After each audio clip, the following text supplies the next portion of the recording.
Hello everyone. In this video we're going to talk about 6 steps to preparing for a key meeting.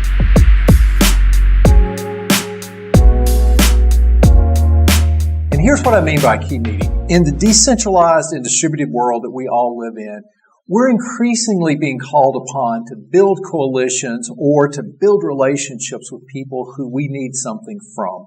Whether that is to provide us with resources, access to other people, or just simply their support and for us to be able to move forward.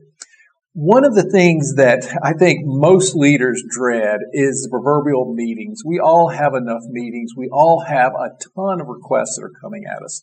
What I want you to accomplish in this video with me is I want for you to become not only excellent at preparing for and executing those important one-on-one meetings, but I want you to be known as someone who's never going to waste another person's time. And that's probably one of the biggest compliments I hear from senior executives. When they talk about another person and they say, yeah, I've always got time to meet with Susan or Marco because I know they're never going to waste my time.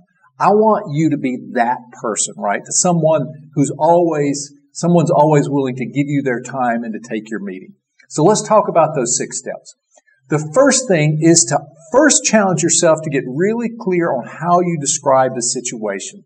Years ago in management consulting, I was taught that you can never help another person be clear or get clear on their thinking unless you've done the hard work to get clear on your own thinking.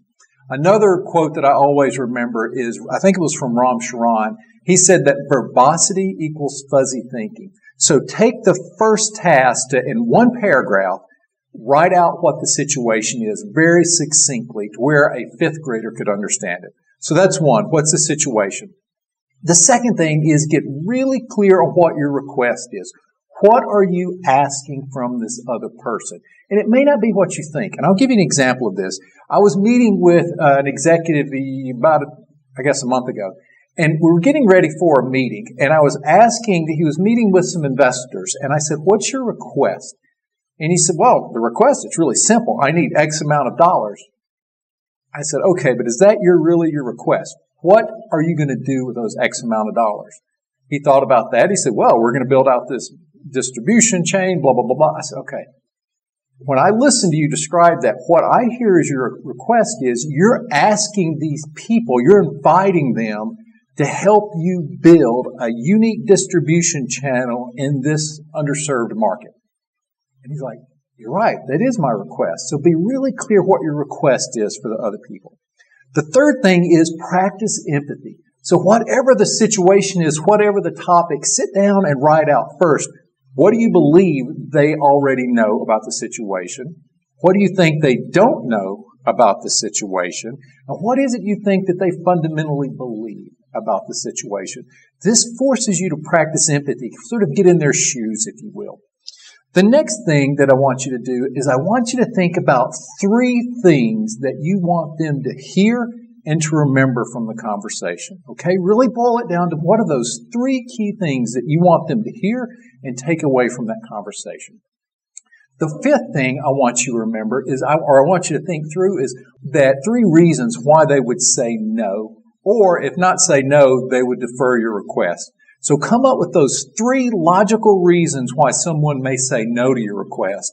And then for each one of those logical reasons that they would say no or defer, I want you to come up with a yes and. And what I mean by that is think through that and be prepared to be able to say, and authentically so, be able to say, yes, we thought about that same concern, and here's what we've decided to do to address that concern. So go ahead and plan for that up front.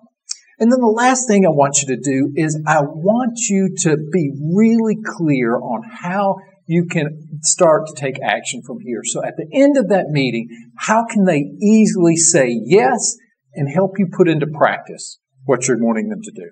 Does that make sense? And then the final thing that we'll talk about is be prepared to send a very concise email where you set the context for the meeting and you establish the outcomes.